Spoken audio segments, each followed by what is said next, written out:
One. Hello, guys. So this is Charli Will here. I am with my friend and colleague Margo George, and this is the first of a series of 4 interviews that I'm doing around mental health and well-being. So welcome, Margo. Hi, Charli. Lovely to be here. It's lovely to have you here. Sorry if you were you guys who were here on time. Me and Margo had a few technical issues because whilst we might be excellent coaches, we're not so good at the technical side of things. So so thank you for bearing with. I'm just going to share this into my group. Right. Okay. So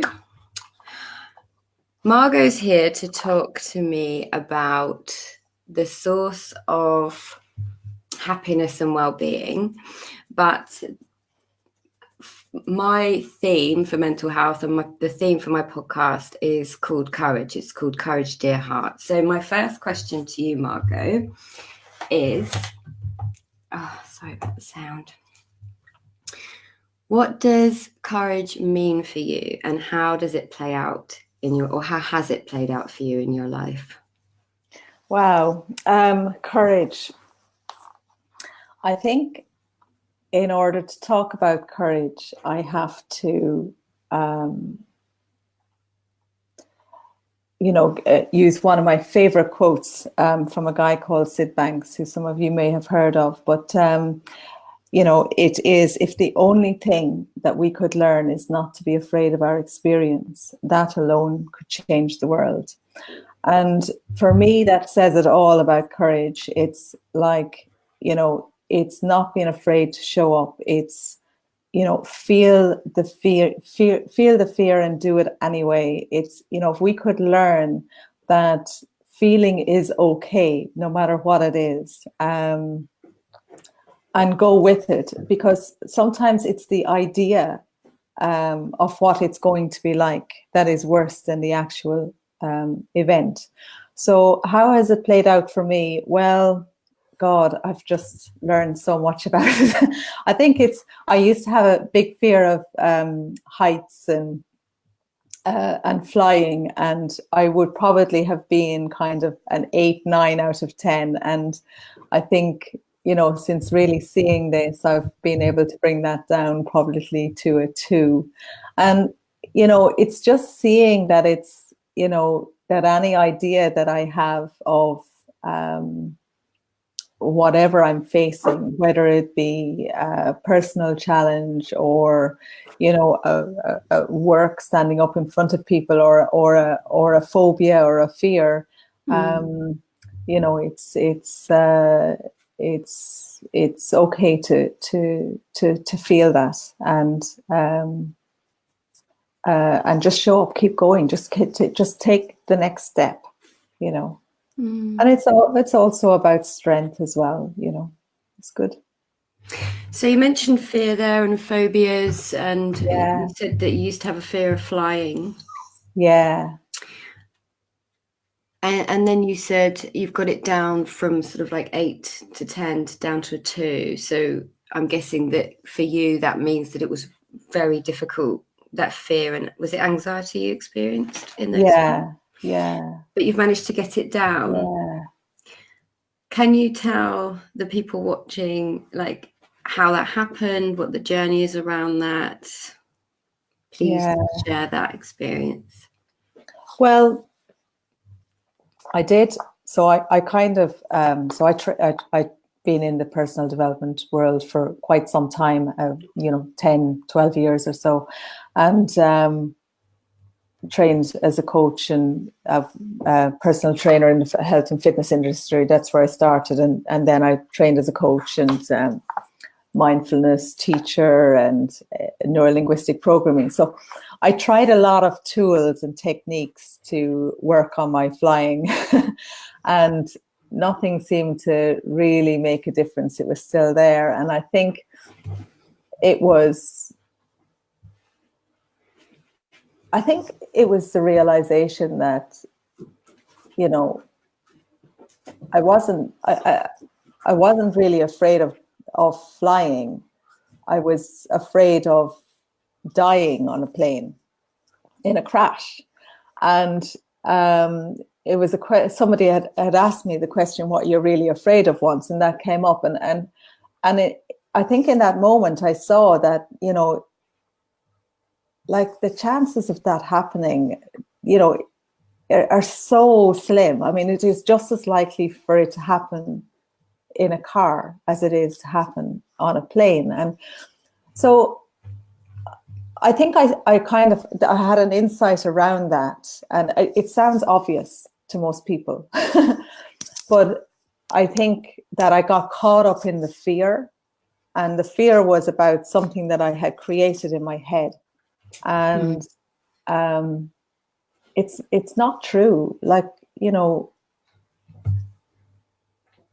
life is like, we don't know what's going to happen. So I think now when I get on a plane, you know, I just know that I have absolutely no control over anything that's going to happen any time from now, and it's unpredictable. And I suppose letting go of that control has been letting go of the need to control that was a big insight for me as well into that. So now I go along, I get on a plane. I don't really like takeoff or landing, but, you know, it's okay. I do it. And I know I can't do anything about it. And I want to go wherever I'm going more than I want, you know, not to fly.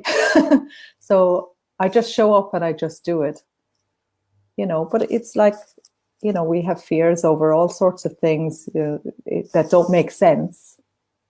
Well, I'm just gonna. So one of the things you mentioned there is insight, and so there might be quite a few people listening. I'm just going to say hello, Sam, because she's Hi, Sam. One of the, you know, there might be many people watching who have a fear of flying or experience fear, and you mentioned the word insight, and then you said, you know, we make this up in our head. Yeah. How would you be able to describe to somebody about what insight means for you, and how you came to the realization that that was just being made up in your head? So insights. So we see the world in a certain way, and we all have stories about you know, what we see, and but sometimes things start to shift, and we get little new ideas. We you know, somebody might say something to us that might spark an insight, or we might read something, or we might see something different.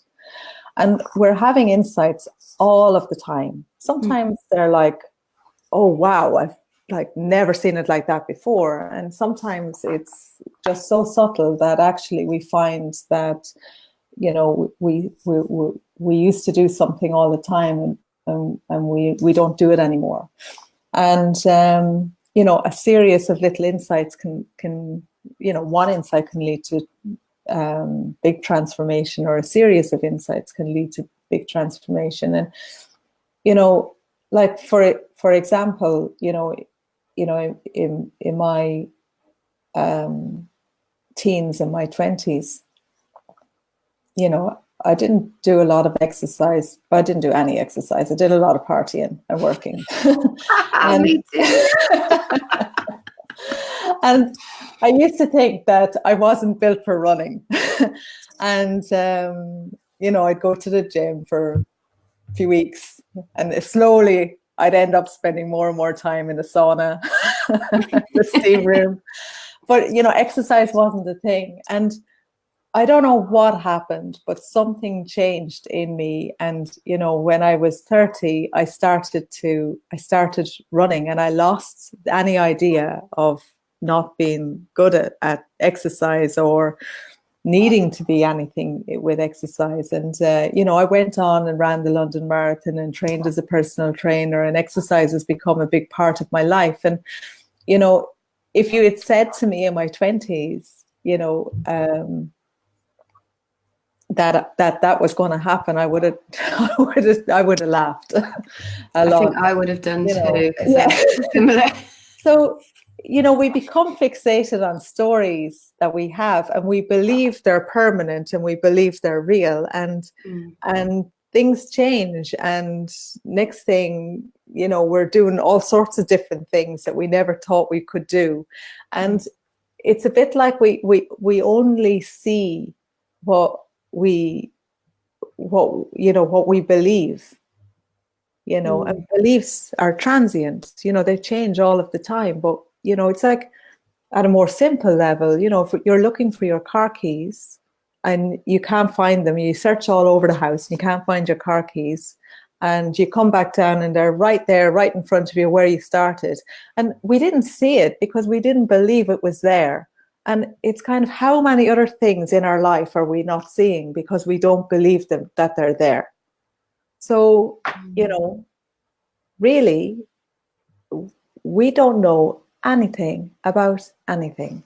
And that's a great place to start, I think.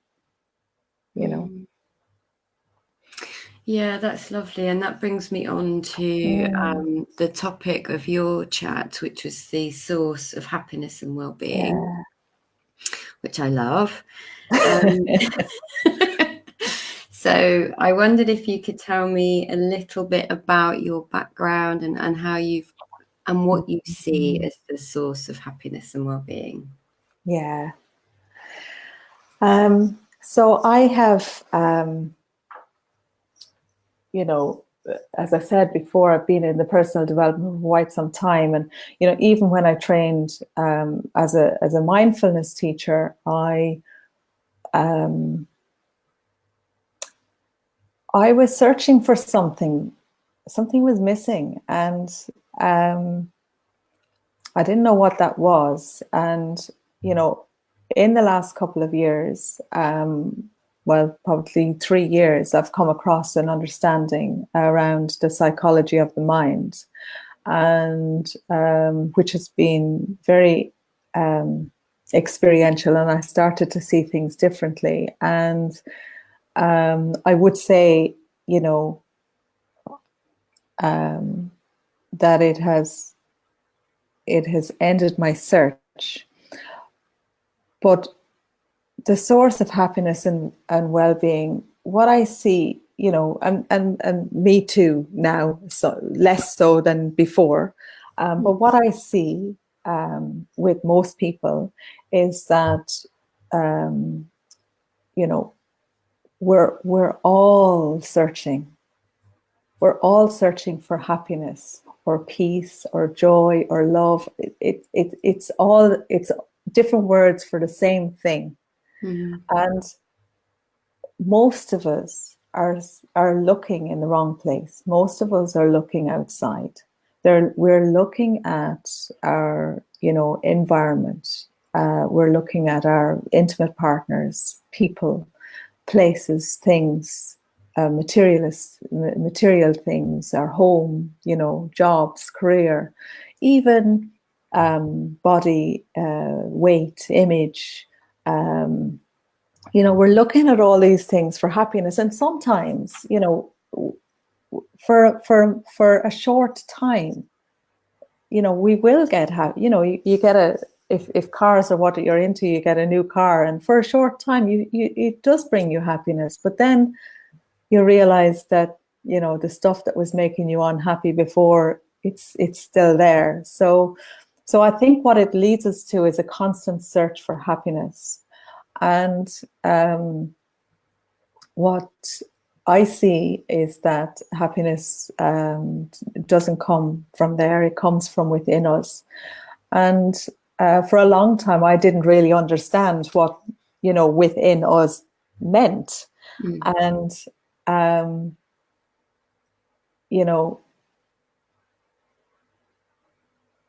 within is the energy of who we are. And if you think of something that we say all the time, I am Margo, I am 20, I am happy, I am sad, I am 10 stone, I am fit, I'm all of these things. If we look at the part that comes after I am, it's transient. It changes all the time. So our age changes, our bodies change, our perceptions change, our beliefs change, our feelings change. It's always changing. Whereas the part of us that doesn't change, the I am, it's always been the same. So when we were 5, 10, 15, 20, if you imagine a part of you the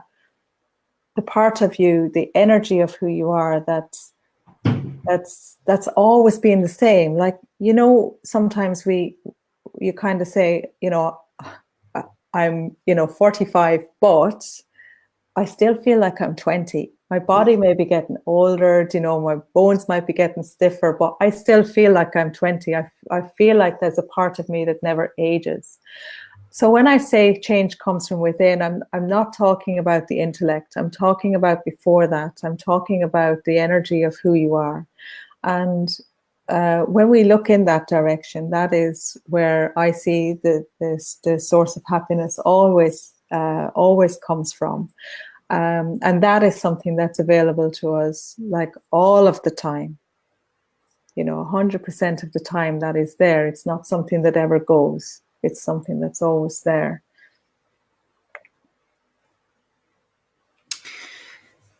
And as you were talking, it sort of occurred to me about you talking about insight earlier, and you mentioned about the part within, looking within. Mm-hmm. So would you relate the two? So from my perspective, change comes from experiencing an insight into something different. So not viewing the plane as something that's going to kill you.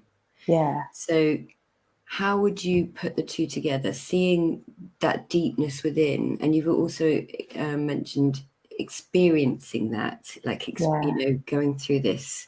So how would you put that together for someone who doesn't quite understand, where do I look within? Like, where is that? I mean, I get that I am, but where am I? Kind of thing. I'm playing devil's advocate here. Oh, no, exactly. And I think it's best if you imagine, so there's a few things there really, but if you imagine that, we've all watched movies, but if you imagine you're watching a movie and you're sitting there before it starts and you've got a blank screen. Let's say we're in the cinema and you've got a blank screen. Mm-hmm. And there's no movement in the screen. It's just blank. It's still. It's calm. And the movie starts to play. And while the movie is playing, our experience of that movie is going, one minute we're happy, one minute we're sad, one minute we're scared. But all of the time when we're watching the movie, we know that the movie isn't real. So we just know that innately. We don't need to remind ourselves that it's not real. We just know that. But we experience it almost as if it's real. I mean, if we're watching, we don't think we're going to get shot through the screen or dinosaurs are going to come out and eat us or whatever. But, we experience all of the emotions. Mm. And the movie ends and then it goes back to the blank screen. Mm. And the blank screen is untouched by the movie. And I find this really helpful in understanding our experience of life as well. So we have, who we really are is the blank screen. And the movie of life is our experience of life. Where that experience comes, it emerges from within us through thought, which thought and feeling are interchangeable. They come together. So thought produces feeling and experience. And our feelings are so real. If we feel hurt or we feel down or angry or upset or grief, we really feel that. That's really real. But where it comes from is a thought. And that's the direction in which our experience of life comes from. There's no control over it. There's no, we have no choice over the thoughts that we have. We have no control over them. We just create them. And it's just like a bubble machine that just pop out. But if we can remember that, how we're experiencing life is like a movie. We want to experience it to the full. The highs and the lows. We can't be up here all the time with the highs. We have to experience it. It's like a roller coaster, the roller coaster of life. It's got ups and it's got downs, and somewhere in between. And I suppose it's remembering that when we remember that, it's the creation of our mind. We fall back. We naturally, automatically, just fall back into the calm. So if you think of the calm of the movie screen that's untouched by the movie, that's what that's who we really are. It's like, it's a calm, it's an energy. And if, like if you, for example, were to,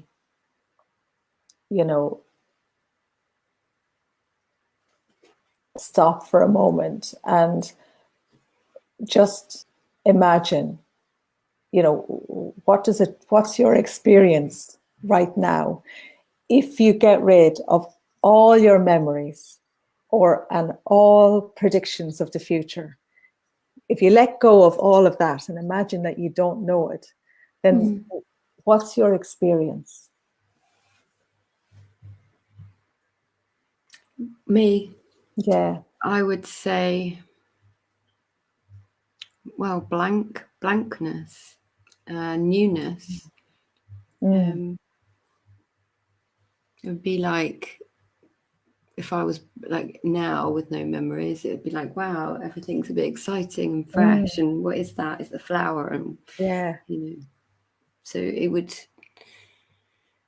I think it would, for me personally, take away years of limiting beliefs that I've, fear and anxiety and all of that I had also believed. It's it's a beautiful presence and a curiosity, an openness, and that's lovely, and that's what I'm pointing you to. So that innate, you said, I believe deeply that we all have innate well-being and happiness and mental health, and we just are not sure how to access that. So what I hear you saying is that underneath all of those thoughts and beliefs, I've got that there, which is also my belief. When did you see that for yourself? Wow.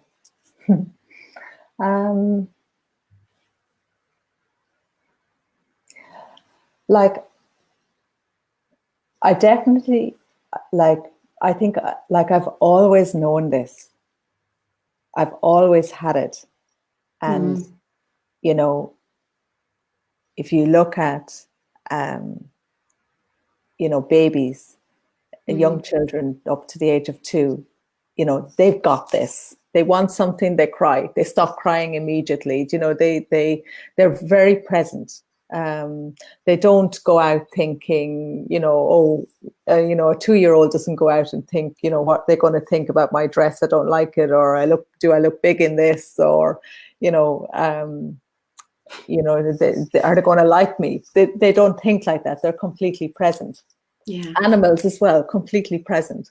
So I think it's something that I've come to realize that I've always had and I've always known. And I wouldn't say for me that there's been a moment where I have just, it's all fallen away and that's it. I mean, it's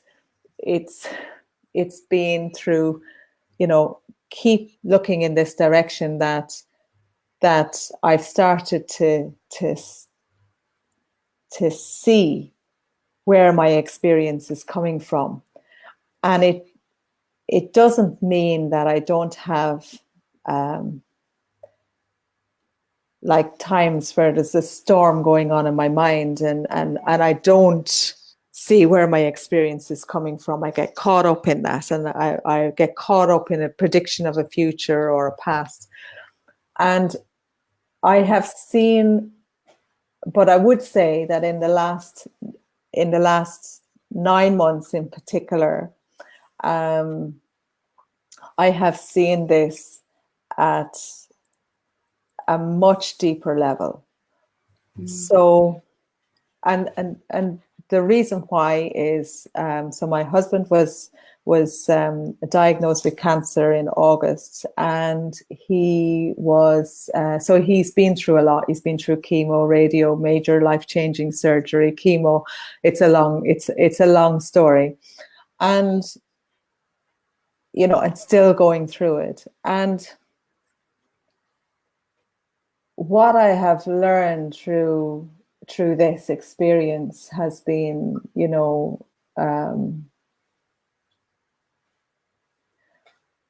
has been amazing. And it's not that there haven't been tears. It's not that, when I first found out that I didn't go through 3 days of mind, a definite mind storm. But what I saw when I dropped out of that was that, I was predicting a future that I don't know about. I cannot know. But every time I start to go into the future and predict it, I'm making stuff up, I'm creating it. It brings tears. But like, my life is unpredictable. His life is unpredictable. Everybody's life is unpredictable. But we've got a story. And all of us, everyone's got a story. And what I've really seen is, like, now I would say 80 to 90% of the time I'm very present to what is now. And I feel very connected to who I truly am. If connected isn't even the right word, it's just a presence, it's just a feeling. It's difficult to explain it sometimes, because I can only use metaphors that might help you see it, because it's a feeling. And when I do go into a mind storm, I can drop out of it quicker than I could before. So, like, it's, some people see this much quicker than others. It's not, there is no destination, really. There is nowhere for us to go. As long as we're searching out there for somebody to fix us or to do something, or a tool or a technique, we're looking in the wrong direction. We just want to fall into a feeling of who we truly are. And that is always 100% of the time. Who you truly are is okay, is fine. You've got this, insight, thought, it will guide you. Stuff shows up, things happen. Life is, living us, really. Yeah, I love everything that you said there. And I think that points to, I think you and I, like, because you and I are on the same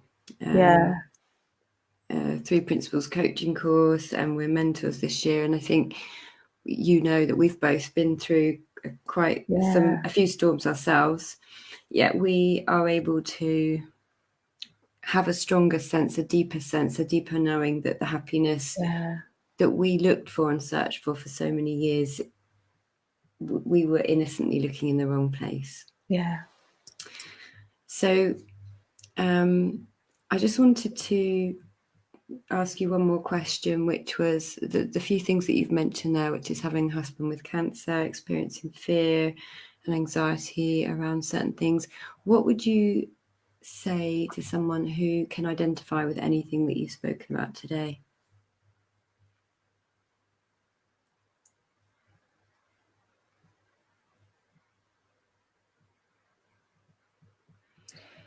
When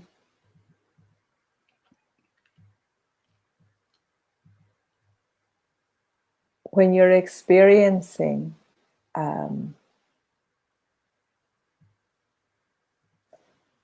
I'll call it a mindstorm. I think that's great, a mindstorm. When you're experiencing it, it's transient. It will change. Moment to moment, it will change. And in between, there's always moments of peace. Hang out in the moments of peace or happiness or joy or love, or it's an energy. The more you see that, whatever it is you think out there, your partner, your job, your boss, your,